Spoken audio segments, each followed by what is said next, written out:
안녕하세요. 자연어 처리 바이블 챕터 6 구문 분석이라는 주제로 스터디 진행을 맡게 된 DTR 랩의 석사과정 이수영입니다.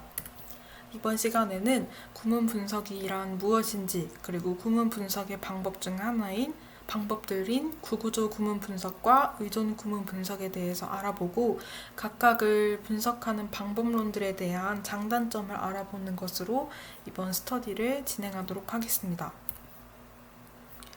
이 발표 자료는 자연어 처리 바이블 책을 바탕으로 작성되었고, 앞에 보시는 참고 자료를 참고해서 이 스터디 자료를 제작했습니다. 먼저 구문 분석은 자연어 문장에서 구성 요소들의 문법적인 구조를 분석하는 기술입니다.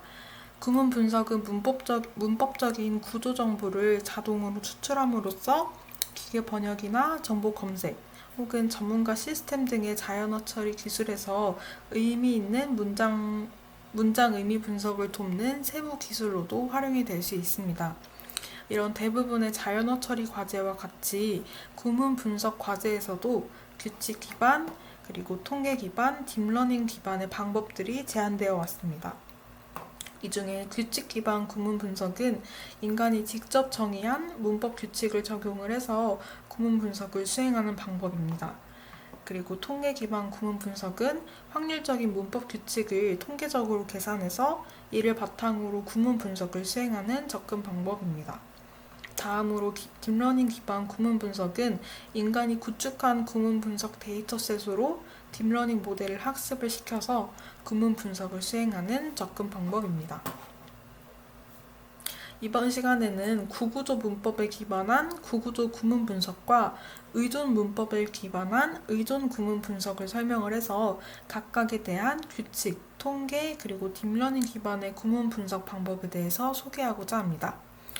이렇게 본격적으로 구구조 구문 분석과 의존 구문 분석을 이해하기 이전에는 먼저 구문 문법이란 무엇인지 우리가 알아야 될 필요가 있습니다. 지금까지 우리가 배워왔던 것처럼 구문 문법은 일종의 언어학에서 기반한 개념인데요. 문법적인 구성 요소들로부터 문장을 생성하고, 그 반대로 문장을 구성 요소들로 분석하는 방법을 의미합니다.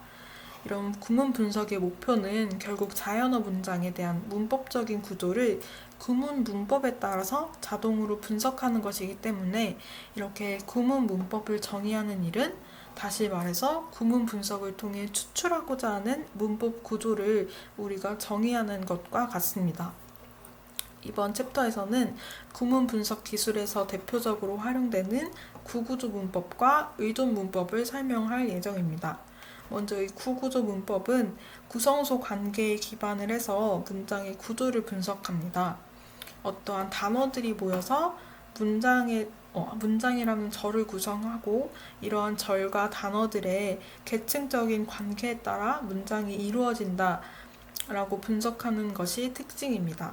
하나의 문장을 하나의 트리 구조로 분석을 할 때 결과 단어들은 각각의 노드로 표현된다는 것을 잘 이해하시면 될 것 같습니다. 그리고 의존 문법은 의존 관계에 기반을 해서 문장 구조를 분석합니다.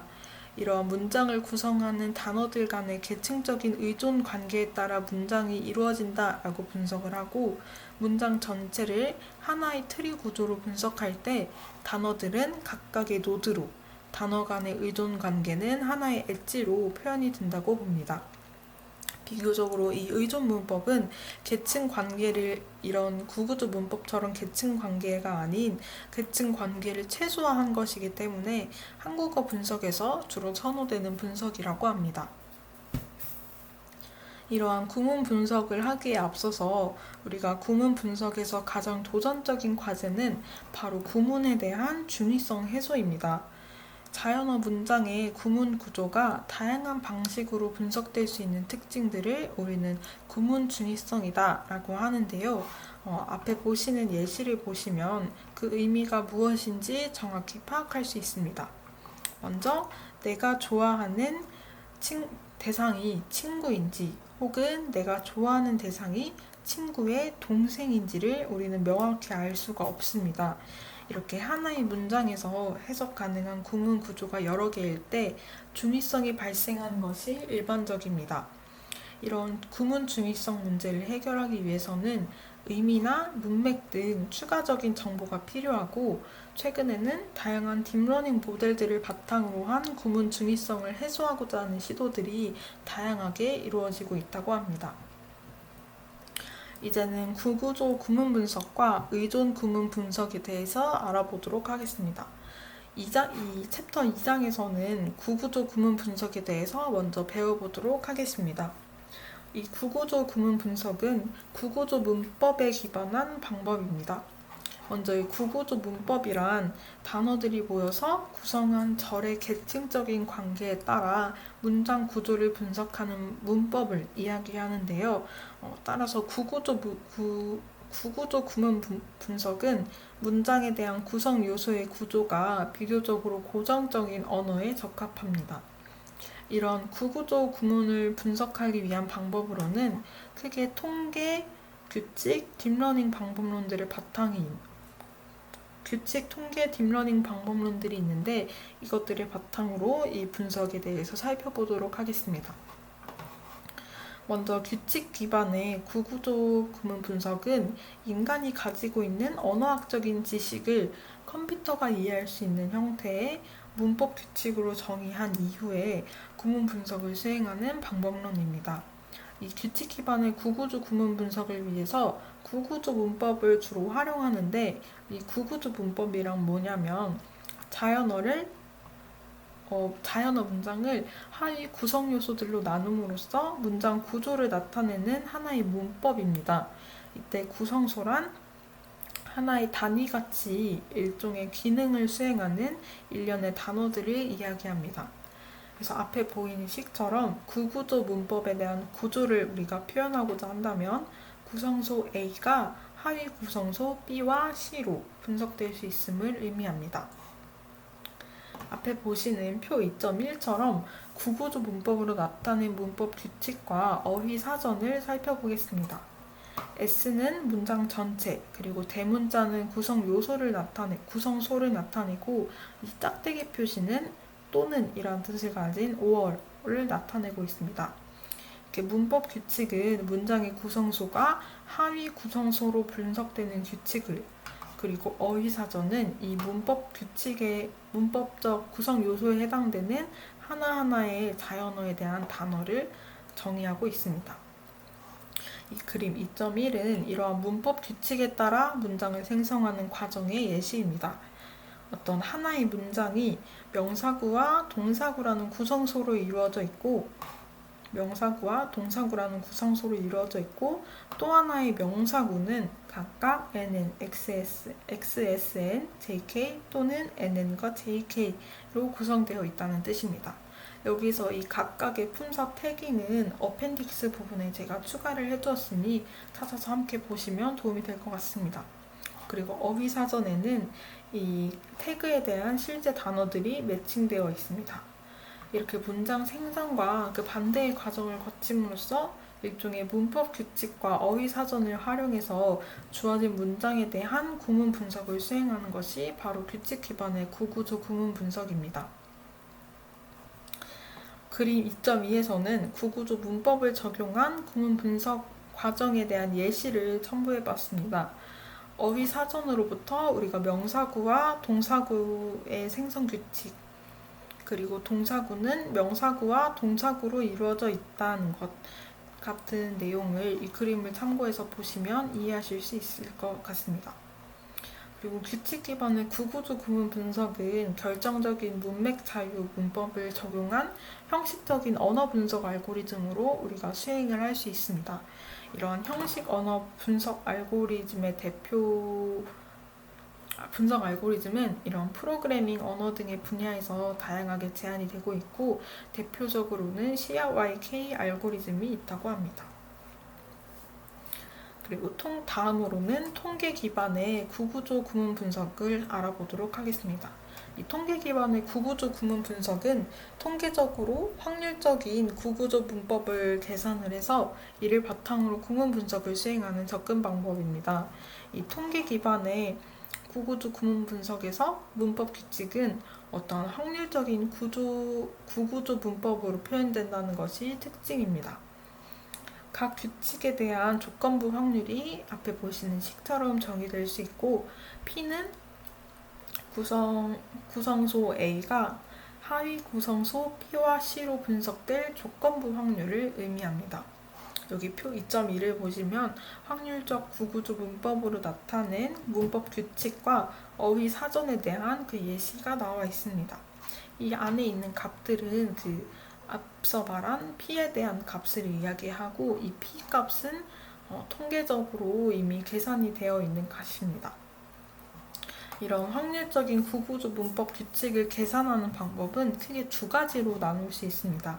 먼저 인간이 직접 태깅한 구구조 구문 분석 코퍼스로부터 어떠한 각각의 규칙이 나타나는 조건부 확률을 계산하는 방법이고, 두 번째로는 태깅되지 않은 자연어 문장들의 구구조 구문 분석을 수행을 해서 문법 규칙들의 조건부 확률을 조정하는 방법입니다. 먼저 이 첫 번째 방법에서 다음 식은 등장한 코퍼스로부터 문법 규칙의 조건부 확률을 계산하는 식입니다. 여기서 이 카운트 A에서 B로 가는 화살표, 이거는 코퍼스에서 A에서 B라는 구구조 문법 규칙이 나타날 수 있는 하나의 횟수를 이야기합니다. 그리고 이 두 번째 방법에서는 문법 규칙들이 동일한 확률이다 라고 가정을 하고, 문장 구문 분석 결과의 확률을 계산을 해서 조건부 확률을 조정하는 방법으로 우리가 이런 인사이트 아웃 알고리즘을 통해 문법 규칙을 계산하는 방법을 이용을 하고 있습니다. 이 앞에 보시는 다음은 식은 구문 분석 결과 전체의 확률을 계산하는 식으로, 이 P, T, 그리고 S는 자연어 문장 S가 주어졌을 때 구문 분석 트리 T의 조건부 확률을 이 AI에서 BI로 가는 구문 분석 트리에서 적용된 이 i번째 문법 규칙, 다시 말해서 구문 분석 트리의 전체 확률을 적용된 문법 규칙들의 조건부 확률을 모두 곱한 값으로 계산할 수 있다는 것이 특징입니다. 그림 2.3에서 그 과정을 살펴보실 수 있습니다. 이 확률 기반의 구구조 구문 분석 방법에서는 최종적으로 자연어 문장에 대한 가능한 여러 구문 분석 트리 중에 분석 결과의 전체 확률이 가장 높은 것을 구문 분석의 결과로 제시합니다. 그래서 PTS에서 T는 문장 S에 대해 가능한 구문 분석 트리들이고, 이 T'은 최적의 구문 분석 트리를 나타내는 값입니다.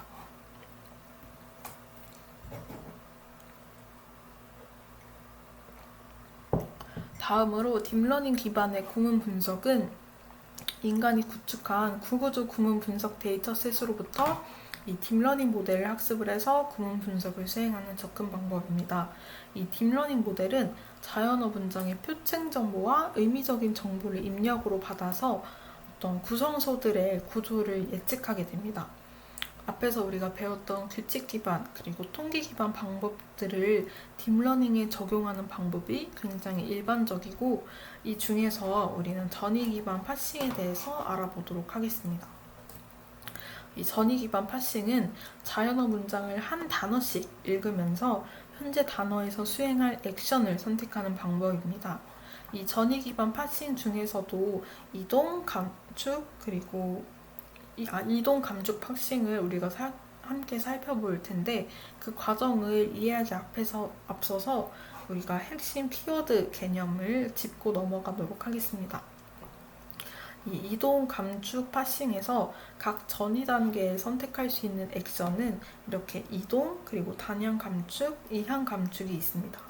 이런 이동 연산은 자연어 문장에 포함된 단어를 순차적으로 일종의 스택에 이동시키고, 감축 연산에서는 스택에 저장된 하나 또는 두 개의 구성소들을 다시 꺼내서 상위의 구성소로 감축시킨 뒤에 이 상위 구성소를 다시 스택에 이동시킵니다.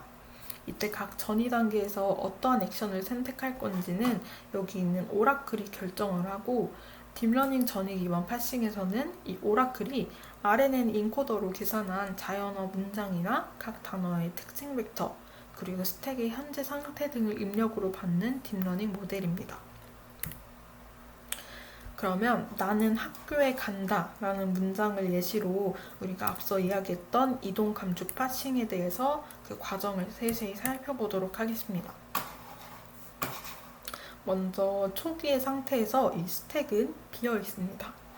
이 스택이 비어 있기 때문에 우리는 감축 연산을 수행할 수는 없고 문장의 첫 단어인 나는을 가장 상위의 스택에 이동시키는 이동 연산을 수행합니다.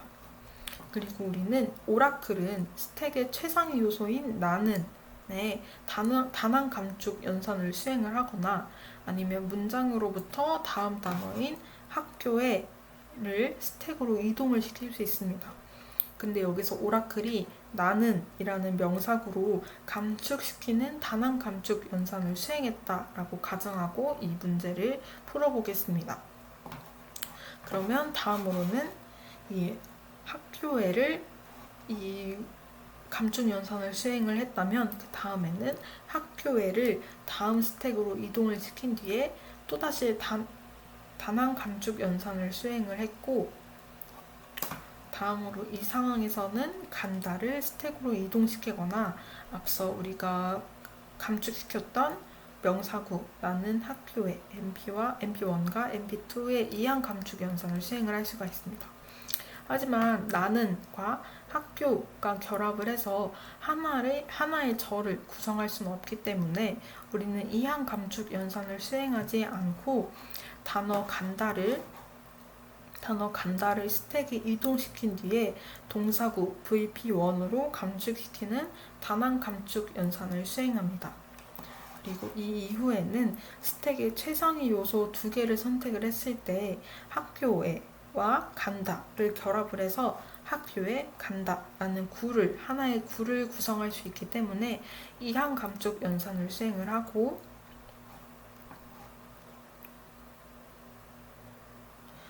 제가 이 지 부분을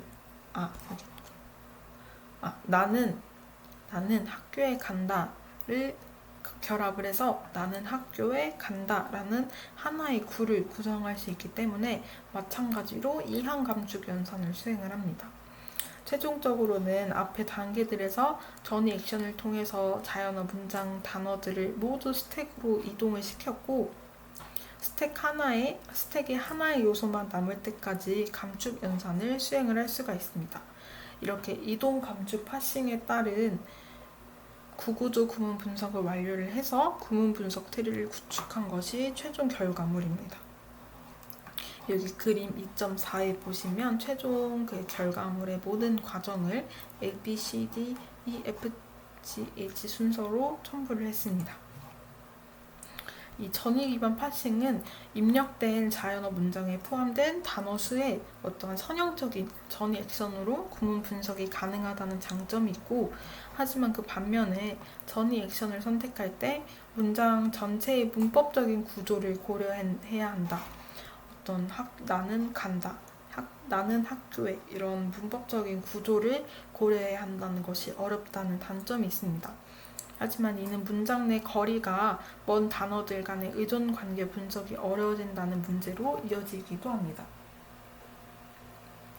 지금까지 우리는 구구조 구문 분석 그리고 구구조 구문 분석을 위한 규칙 통계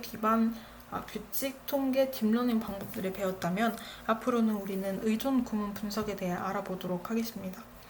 이 의존 구문 분석은 자연어 문장에서 단어 간 의존 관계를 분석함으로써 문장 전체의 문법적인 구조를 분석하는 기술입니다. 의존 분석에서 의존 관계의 표현 방식이 다양하지만 대부분 각 단어를 노드로 그리고 단어 간 의존 관계를 엣지로 표현하는 트리 구조를 따르고 있습니다. 다시 말해서 의존 분석은 단어 간 의존 관계와 그 유형을 분석함으로써 문장의 문법적인 구조를 표현하는 의존 분석 트리 구조 태스크라고도 할 수 있겠습니다.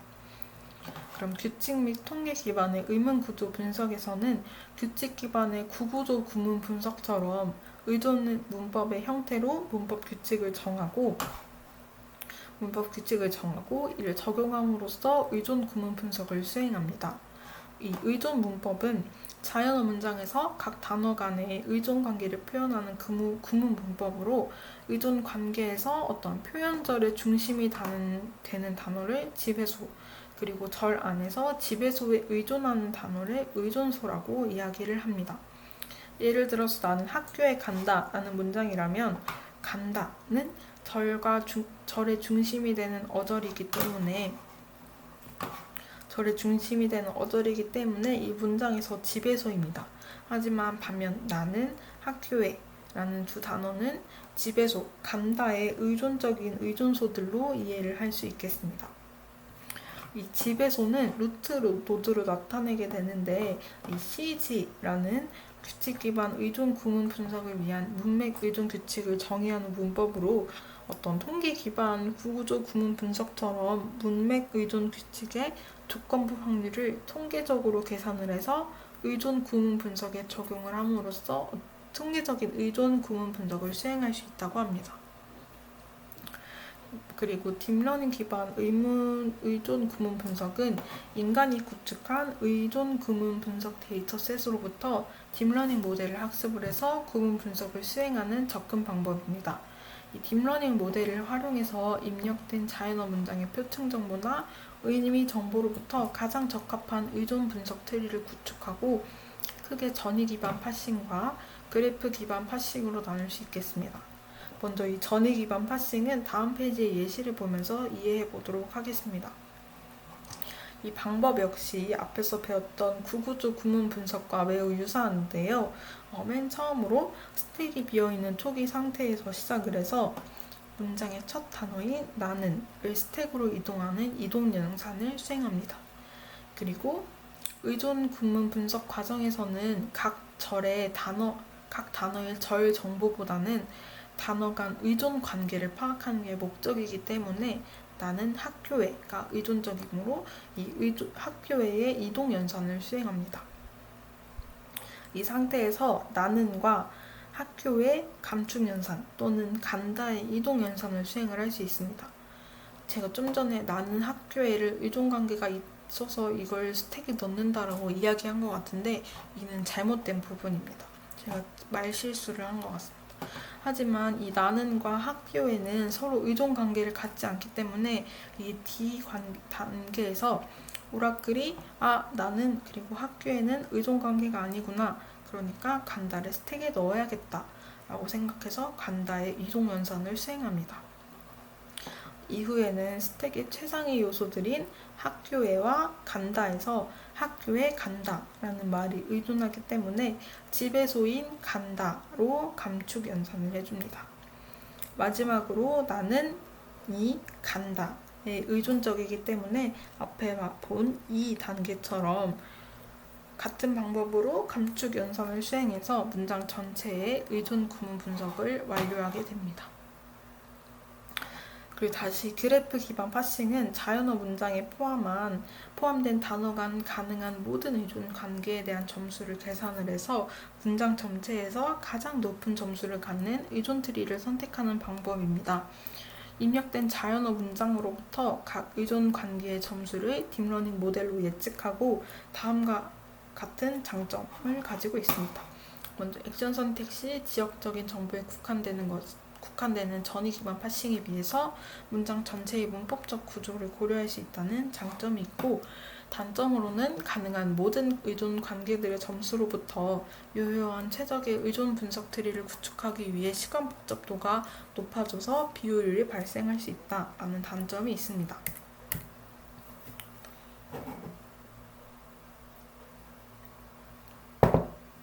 마지막으로는 구문 분석에서의 대표적인 과제인 구구조 구문 분석과 의존 구문 분석에 대해서 우리가 살펴봤으니까 규칙, 통계, 그리고 딥러닝 기반의 접근 방법에 대한 각각의 장단점을 살펴보는 것으로 이번 챕터를 마무리하겠습니다.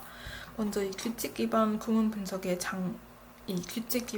분석은 비교적 초창기에 제한된 방법으로 자연어의 문장 구조를 컴퓨터가 이해할 수 있는 형태의 문법 규칙으로 표현함에 따라 미리 정의된 문법 규칙을 적용할 수 있는 문장에 대해서는 정확한 의존 분석을 수행을 할 수 있습니다.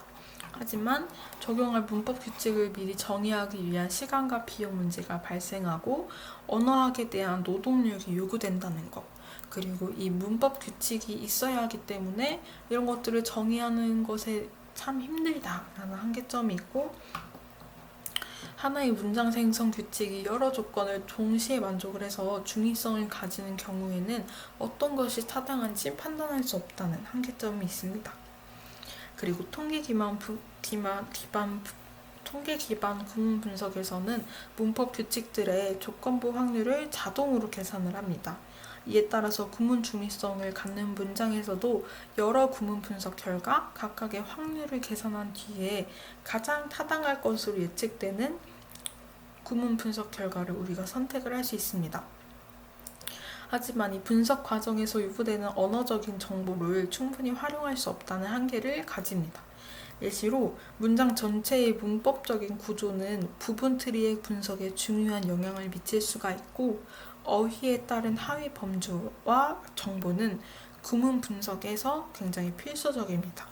따라서 이런 구문 분석 과정에서 구문 문법 규칙만을 활용할 경우에는 구문 분석 수행에 문제가 발생할 수 있다는 한계점이 있습니다. 그리고 딥러닝 기반의 구문 분석에서는 딥러닝 모델을 학습해서 구문 분석을 수행하기 때문에 자연어 문장에 포함된 여러 정보들을 활용할 수 있다는 강점이 있습니다.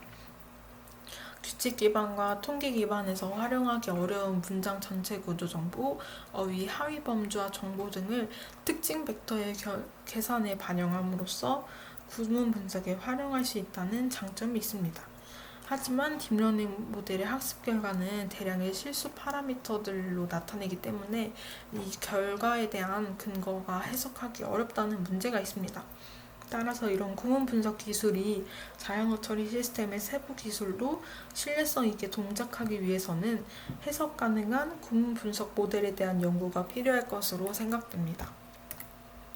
마지막으로는 제가 어펜딕스에 첨부했다고 했었던 그 품사 태깅에 대한 정보들을 더 알아보기에 추가를 했고, 복잡한 구문 분석에 대한 예시들을 보실 수 있습니다. 이것으로 이번 스터디를 마치도록 하겠습니다. 감사합니다.